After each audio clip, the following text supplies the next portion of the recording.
ao nosso episódio de hoje do podcast Semeadoras. Bom, hoje nós estamos aqui com uma convidada que ela é especialista em marcas próprias, meninas. A Neide Montesano. Neide, seja muito bem-vinda. A Neide é uma grande amiga que no universo desse mundo de mulheres que a gente vem, né, se conectando cada vez mais, o universo me deu o presente de conhecer a Neide, a história dela e ser uma grande amiga. Neide, seja muito bem-vinda ao nosso podcast. Bom, você, não sei nem por onde começar, né? Que é tão rica a história dessa mulher, gente. Ela é engenheira química, ela tem, assim, várias graduações maravilhosas e também está no ramo, né, das marcas próprias. E ela vai contar um pouco para a gente aqui. Neide, conta para nós o início da história dessa mulher maravilhosa que você é hoje, dessa fortaleza, e é uma mulher que vem inspirando muitas mulheres. Bom, primeiro, muito obrigada pelo convite. É sempre um grande prazer falar com mulheres, em especial mulheres como você, né, Ju? Que são mulheres que vão atrás, que fazem, que são exemplo para outras mulheres fazerem. Esse é o momento que a gente vive, né? A gente poder ser exemplo para outras mulheres e mostrar o quanto é possível, sim, né? Basta querer. Exatamente. Eu sou filha de italianas, de imigrantes italianos. Então, como filha de imigrantes italianos, nós começamos a trabalhar muito novos, né? A minha família, eu comecei com 9 anos. Meu pai tinha uma loja e com 13 anos eu fui atropelada, porque eu cuidava da loja sozinha e fui trocar um dinheiro para dar troco para uma cliente e sofri o primeiro acidente de trabalho. Mas sempre foi isso. Quando eu resolvi, né, fazer engenharia química, foi um desafio e tanto, porque era um ambiente altamente masculino. De 100 alunos na faculdade, 7 eram mulheres. Nossa! Né? Então, é um desafio grande. Né? Então, a gente teve que acostumar, nós mulheres tivemos que nos acostumar a nos proteger desse ambiente, muitas vezes hostil. E eu me lembro perfeitamente que me perguntavam o que você vai ser, né? O que faz uma engenheira química? Porque naquela época que eu entrei na faculdade em 79, a química tinha 40 anos, 50 anos, ainda é muito nova, né? Era uma ciência muito nova. E eu queria saber também o que eu ia fazer quando crescesse, né? Eu me lembro que tinha uma japonesinha que ela estava pedindo lá, fazendo requerimento para tirar o diploma, lá, o certificado, e eu falei para ela, escuta, o que faz quando sai daqui? Né? Uma engenheira química vai fazer o quê? E ela disse, olha, você vai trabalhar na qualidade, no desenvolvimento, marketing, a única coisa que você não vai conseguir trabalhar em produção, porque em produção não trabalha mulher. E nesse exato momento eu disse, perfeito, então é isso aí que eu vou fazer. Esse é o desafio que eu quero. E coloquei para mim como meta. Eu tenho uma frase que eu uso desde muito nova. Uma vez colocada a meta, não se negocia com meta, a meta se cumpre. E aí coloquei a meta e aí eu fui atrás da minha meta. E eu sou movida a desafio, então eu precisava desse desafio para poder seguir na faculdade aquilo que eu queria ser quando crescesse. Minha família é uma família de empreendedores. Pouquíssimos trabalhavam como funcionários em empresas. É uma família de empreendedores. Eu nasci numa família de empreendedores. Então, o empreendedorismo estava já na veia. E eu ia trabalhar de funcionária numa empresa, né? E tudo bem. Eu tinha que me virar. E uma outra coisa que eu me lembro que eu era muito nova, e eu disse para o meu pai queria que eu fizesse direito. Eu falei, eu não vou fazer direito, eu não quero ser advogada. E eu tinha 2 caminhos. Eu podia escolher ser filha do Giovanni, ou eu podia escolher ser a Neide Montesano. Se eu escolhesse ser filha do Giovanni Montesano, eu ia ser advogada, ia montar um escritório, ia ter 100 imóveis de cara, abrindo o escritório entre os imóveis da família e dos amigos. E eu não quis ser a filha do Giovanni, eu quis ser a Neide Montesano. Eu construí a minha carreira. Meu pai tinha muito orgulho disso, sabe, Ju? Ele contava isso para todo mundo. E da família foi eu que escolhi ser eu, construir a minha carreira. Bom, eu fui trabalhar numa indústria, no 5º ano de engenharia, já tinha inclusive minha filha, porque antes disso eu cuidava dos negócios também. E eu me lembro perfeitamente que a fábrica, eu queria trabalhar lá na fábrica, eu trabalhava lá no laboratório. E aí surgiu uma vaga e o meu diretor disse para mim, bom, tudo bem, você é mulher, só tem homem, você quer, tudo bem. Olha, se por um acaso alguém te fizer alguma coisa, você pode vir aqui que eu te empresto o meu sapato. E a frase que eu disse para ele foi, Edgar, se eu precisar de um sapato, você não se preocupe que eu tiro o meu. Eu não vou vir com o seu. E ele olhou e disse, acho que eu acertei em colocar você lá na produção, né, lá na fábrica, mas ainda cuidando de qualidade, chão de fábrica, sabe? A gente brinca que inspetor de qualidade varre chão, né, do laboratório. E fui. A fábrica foi vendida, eu fui crescendo, eu era Ciba-Geigy, virei Reckitt Benckiser, e fui crescendo, e a minha meta. Eu fui a primeira gerente de produção mulher no grupo Inglês do Mundo.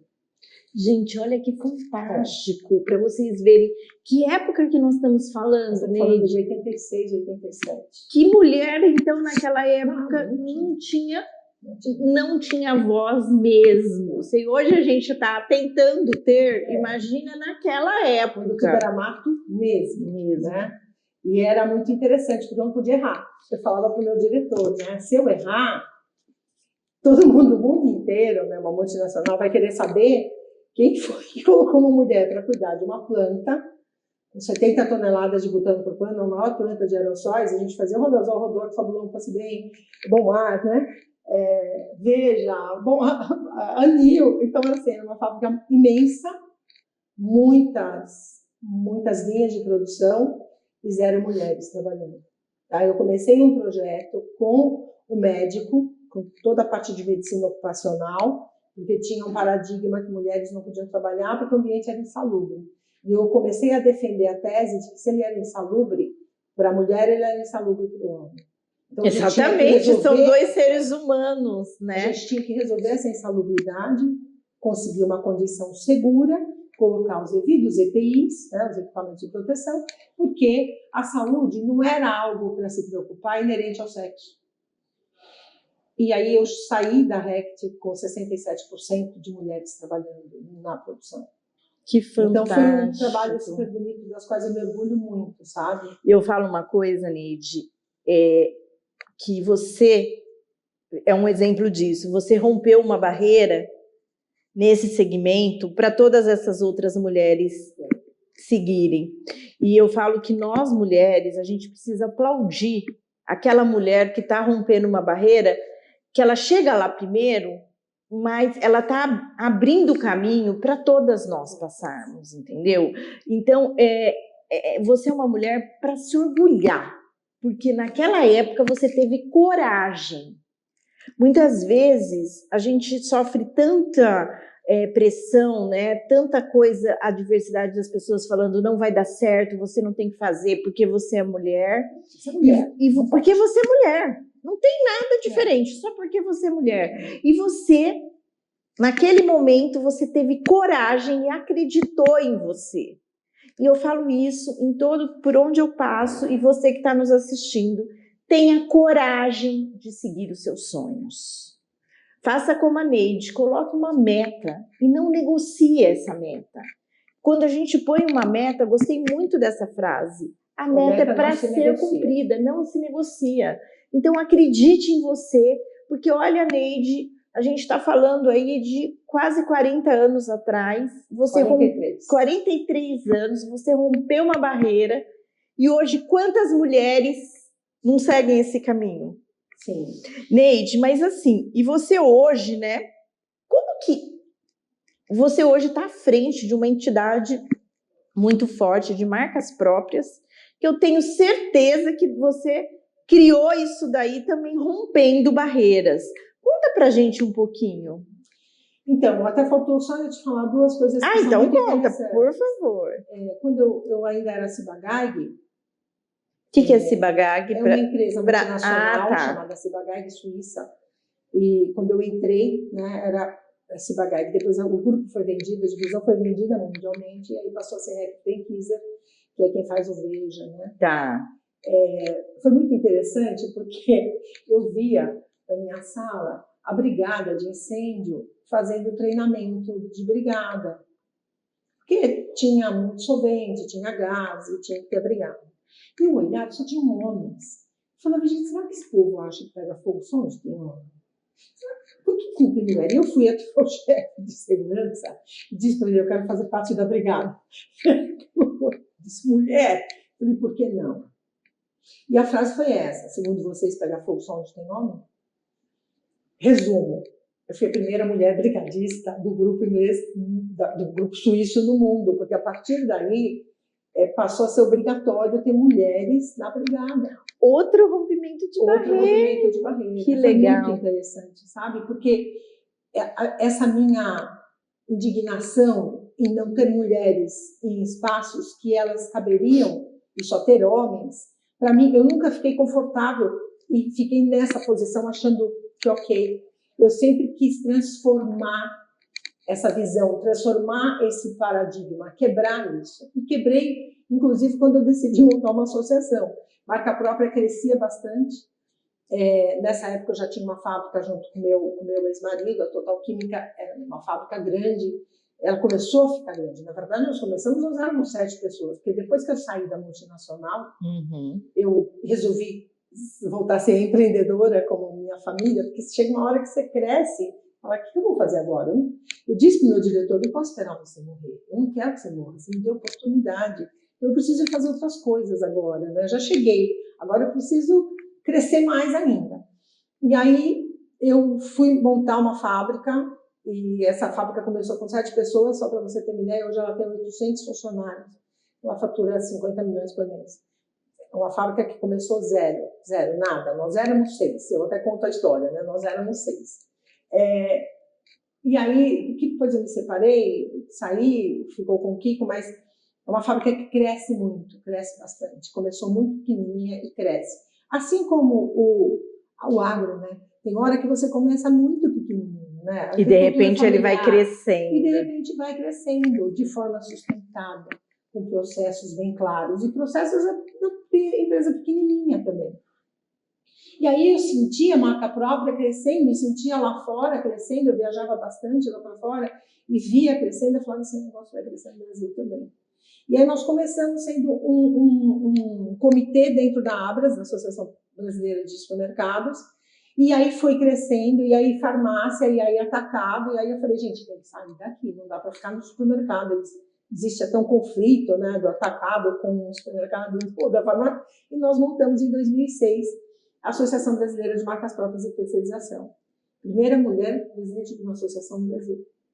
E até hoje, quando você vai na posse dos presidentes, sobe a diretoria no palco, só tem homens. As mulheres estão como coadjuvantes. E é muito interessante, né? Porque os grandes mercados, quer seja do canal alimentar, o varejo alimentar, supermercado, quer seja do farma, as mulheres são sempre as responsáveis e que estão lá no financeiro, no administrativo financeiro, ou seja, são as que estão com a rédea de fato do negócio na mão, mas quem sobe no palco é o marido, é o homem. Então foi um momento também bacana, e eu toda vez que vou nas posses, eu olho e falo para os presidentes, vocês não colocaram mulher de novo na diretoria? Vocês de novo não colocaram mulher? Em compensação, a Abimapro, nós temos mais mulheres na diretoria do que homens. Quando nós fazemos os nossos congressos, eu lembro que teve um congresso que o pessoal disse para mim, nossa, Neide, incrível, né? E 70% das palestrantes são mulheres. Isso é muito difícil num congresso, num evento. Isso é porque aqui a gente não escolhe o palestrante pelo sexo. A gente escolhe pela competência. Pelo conhecimento que vai trazer para o nosso setor. E tá tudo bem. Tudo certo. Pode ser mais homens no ano, mais mulheres. Mas sempre pela competência. Exatamente. Por isso que eu falo, a gente não quer estar no lugar do homem. Nós queremos estar ao lado, né? No nosso lugar, somando competência. E não é porque é homem ou porque é mulher. Neide, como que você vem assim, com essa visão tão maravilhosa, visão tão empreendedora, e vem de setores completamente, né, masculinos. Como que você vê hoje a atuação da mulher nesses setores? Já tem bastante mulheres no mercado. Hoje, meu escritório, ele faz um trabalho, a gente tem 3 pilares de negócios. Um deles é regulatório.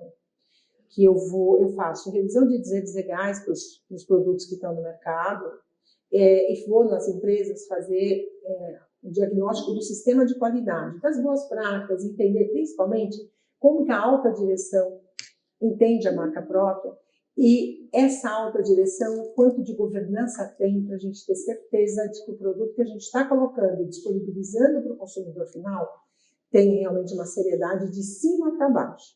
Não adianta olhar só boas práticas. A gente tem que olhar hoje como é que está esse sistema, como é que a alta direção faz com que todo esse sistema funcione, que eu garanta, de fato, o produto final lá na ponta para o consumidor final. Tudo que a gente prega, nós precisamos entregar a promessa, né? A marca própria tem que entregar a promessa. E a minha empresa, ela faz esse trabalho. A gente vai nas fábricas e faz esse diagnóstico, né? Não é uma auditoria só, é um diagnóstico mesmo de todo esse sistema. Hoje tem bastante mulheres já, sabe? Mesmo na alta direção. Quando eu olho o organograma, porque eu começo sempre pelo organograma responsabilidade e autoridade, para entender se aquilo funciona mesmo, que faz parte da governança, eu olho e já vejo um número de mulheres cada vez maior na alta direção.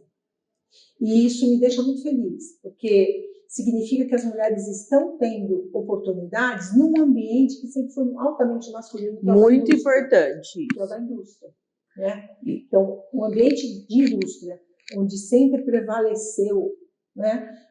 Era um ambiente altamente masculino, hoje já existe um ambiente com uma quantidade de mulheres significativa.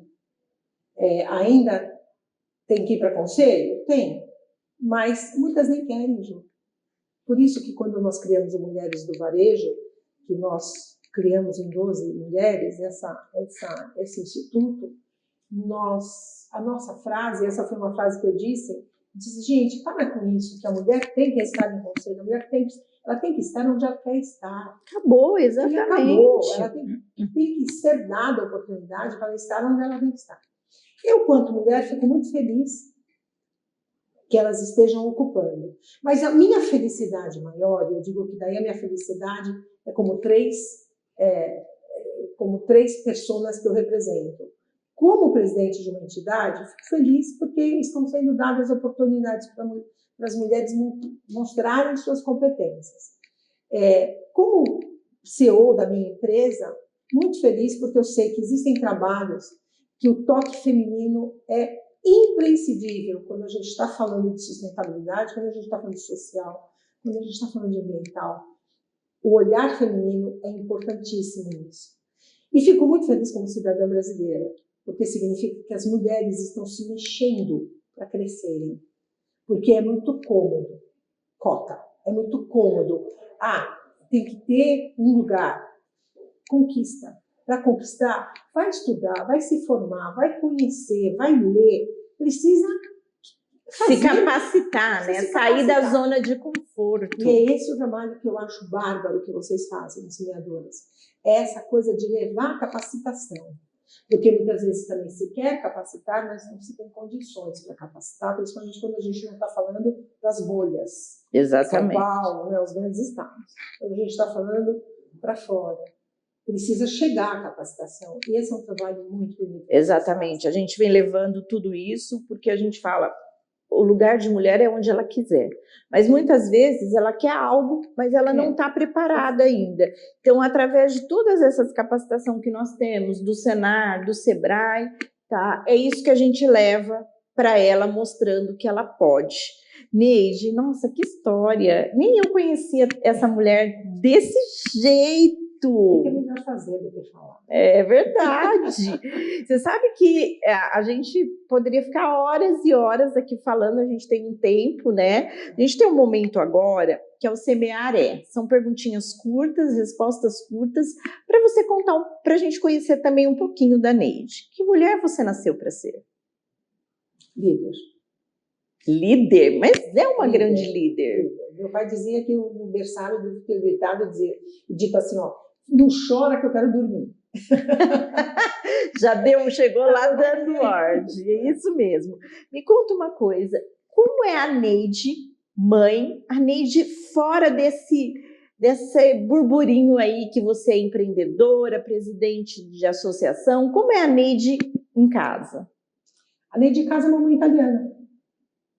Ai de quem mexer com a minha cria. Eu viro bicho.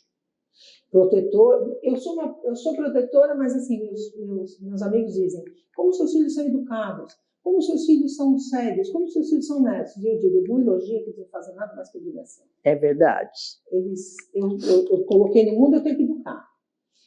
Sou rígida, mas sou italiana. Cozinho, faço molhinho italiano, compro tomate, faço massa, não compro produtos que possam fazer mal para a saúde deles. Então, assim, dou o que eles precisam, mas eles precisam fazer para merecer. Tenho muito... Eu digo sempre que eu sou responsável por eles até morrer. E se precisar contar até 3 para minha filha que tem 43 anos, eu vou contar. Porque a nossa diferença de idade continua a mesma. É verdade. Então, eu falo isso com meu filho. Eu falo, se eu precisar dar um berro, eu vou berrar. Mas eles podem contar comigo sempre. Porque isso né? É a mãe, é a estrutura, entendeu? E a gente tem, eu não sou italiana, mas eu também, nas minhas descendências, a gente tem essa coisa, né, de estar ali sempre. De onde vem essa garra? Acho que é de família. Eu acho que é a minha ancestralidade feminina. Todas as mulheres da minha família são muito fortes. Quando a gente vai olhar para trás, a minha avó materna foi a primeira mulher a vestir uma calça no nosso bairro. Ela quebrava tabus, e todo mundo diz que eu pareço muito com ela. Ela quebrava tabus. Eu tive que me separar da minha primeira relação, né, do meu primeiro casamento. Eu fui a primeira mulher a se separar em toda a história da minha família. Essa vontade de fazer o que eu acredito estar certo vem de lá atrás. As mulheres sempre foram muito fortes. Ai, e haja constelação, viu, para tentar não, fazer com que a minha filha não tenha esse compromisso. Mas ela é. Mas e eu falo que assim, a gente tem que ir em busca daquilo que nos faz feliz, né? Daquilo que é melhor. A gente não pode ficar vivendo uma dependência emocional da situação, porque um dia você vai acordar e pode ser tarde. Ju, você imagina que eu, graças a Deus, meu pai chegou nesse país com 10 liras, devolveu num envelope para minha avó, num pós-guerra. Meu pai foi camelô, meu pai foi feirante. E o que meu pai construiu, eu passei minha vida inteira dizendo, cara, eu preciso construir mais que ele, porque não é possível. Eu não precisaria trabalhar com o que meu pai construiu, porque meu pai tinha um objetivo na vida. Meu pai ficou 27 anos sem tirar um dia de férias. Um único dia de férias. E ele dizia, quando eu terminar o prédio tal, eu não vou mais na feira. Meu pai fazia delivery em 1958. Era um gênio, ele era genial. E eu queria muito, eu tinha um compromisso meu de dizer, pô, eu tenho que fazer o que meu pai construiu, porque não é possível eu não fazer. Engenheira, meu pai com o 5º ano primário, chegou onde chegou. Então, essa escola, essa coisa de ir buscar, é muito diferente do que se acomodar e dizer, isso é herdeiro, não preciso fazer nada. Não precisaria mesmo. Mas não foi a escola que eu tive. Minha mãe puxou água de poço e cozinhou com fogão a lenha. E minha mãe chegou onde ela chegou, né? Morumbi não tinha água, não tinha luz, não tinha nada. Mas ele foi morar lá, né? Que depois começou a ter muito, né? Então, assim, isso é a minha raiz. A minha raiz é sonho. Eu digo sempre que o sucesso é muito simples. Ele consiste em você fazer o que gosta, acreditar no que faz e persistir no que acredita. Olha aí, meninas, a dica! Repete para essas meninas. Fazer o que gosta, acreditar no que faz e persistir no que acredita. Eu criei os meus filhos dizendo, se o seu sonho, que você gosta de vender pipoca, você vai ser o rei da pipoca. É isso que eu falo. É o rei da pipoca. Gente, faça o que você ama. Por quê? Porque você vai ser a melhor. Vai ser. Você precisa acreditar que você é o melhor naquilo que você faz. E persistir que os caminhos vão se abrindo. Vamos se abrindo. Bom, eu até vou pular algumas perguntas aqui, porque você já deu várias mensagens, né? Desculpa. Imagina. E eu quero que você termine aqui, Neide, dando um conselho para todas essas mulheres aqui. Você que vem de um ambiente completamente masculino, mas você foi acreditando, tendo coragem de vencer, rompendo barreiras. E o que você diria hoje para essas mulheres todas que estão nos assistindo? O que eu digo para as mulheres é: esqueçam se vocês são mulheres, homens, não importa. O que importa é acreditar no que você pode fazer, pode contribuir para... Só tem uma coisa que vale a pena na vida. Chegar no final de cada dia e dizer: hoje valeu a pena, eu fui feliz. Essa felicidade, você está fazendo o que você gosta, em acreditar no que você faz, vai te levar para onde você quer ir. Vá para onde você quer ir, não pelo que a sociedade quer que você faça, não pelo que as pessoas querem que você faça, mas aquilo que você acredita que você vai fazer e vai ser feliz. Porque se você acreditar isso, lembrando, né? Eu sigo muito o que o Steve Jobs dizia, né? Porque depois que ele ficou doente, ele dizia: hoje eu vou viver o dia como se fosse o meu último. Eu fiquei 9 dias entubada. Hoje, os valores para mim das coisas, da minha escala de valores, é óbvio que as coisas têm outra dimensão. Mas eu vivo cada dia, cada 5 minutos, como se fosse o último. Então é muito intenso. Eu vivo intensamente tudo que eu acredito e gosto de fazer. Eu estou aqui porque eu gosto. Eu gosto de falar com as pessoas, eu gosto de passar um pouco, gosto de receber. Porque eu vou morrer aprendendo, se Deus quiser. Tenho muito que aprender. Por isso que eu quero viver bastante, para aprender mais, para aprender bastante. Eu também.